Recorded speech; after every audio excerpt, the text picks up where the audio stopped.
कितनी मौतें मरेगा दाऊद इब्राहिम? ये सवाल वाकई अब जरूरी हो गया है, क्योंकि एक बार फिर से चर्चा शुरू हो गई है कि पाकिस्तान में अंडरवर्ल्ड डॉन दाऊद इब्राहिम को जहर देकर मार दिया गया है। इस बात में कितनी सच्चाई है, इसे लेकर कोई पुख्ता सबूत सामने नहीं आया है। सोमवार की सुबह से ही इंटरनेट पर इस बात की चर्चा है कि दाऊद इब्राहिम को जहर दिया गया है।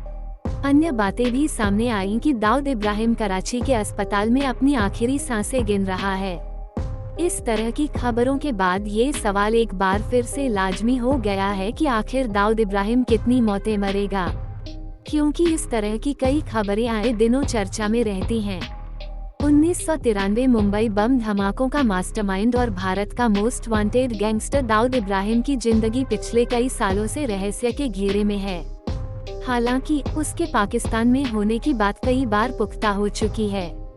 भारत ने कहा है कि उसके पास इस बात के अकाट्य सबूत हैं कि दाऊद कराची में है। आए दिनों दाऊद के मरने की कई खबरें सामने आती रही हैं।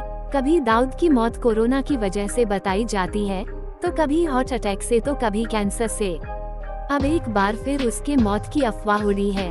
इस बार दावा किया जा रहा है दाऊद की मौत की खबर पाकिस्तान दबा रहा है, इस वजह से सुबह से वहां इंटरनेट डाउन है।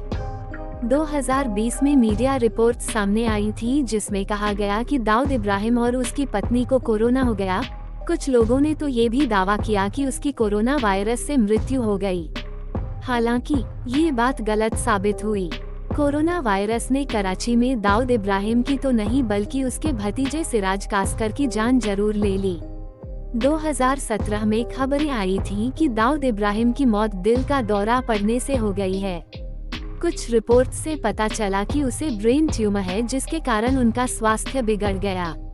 हालांकि बाद में ये खबरें झूठी साबित हुई। उसके राइट हैंड छोटा शकील ने कहा कि अंडरवर्ल्ड डॉन की हेल्थ बेहतर है।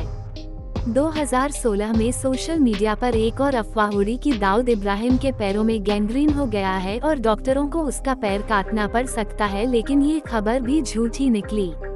पकड़ में नहीं आया डॉन। भारत और अमेरिका ने 2003 से दाऊद इब्राहिम को वैश्विक आतंकवादी घोषित कर दिया है। 1993 के मुंबई हमलों में अंडरवर्ल्ड डॉन के कनेक्शन के कारण उसे पकड़ने और जानकारी देने के लिए अमेरिका द्वारा $25 मिलियन के इनाम की घोषणा की गई है। 2011 में दाऊद को FBI द्वारा दुनिया के 10 मोस्ट वांटेड भगोड़ों में तीसरे नंबर के रूप में लिस्ट किया गया था। दुनिया में मोस्ट वांटेड व्यक्तियों में से एक होने के बावजूद दाऊद इब्राहिम दशकों से भारत और अमेरिका की पकड़ से बचने में कामयाब रहा है।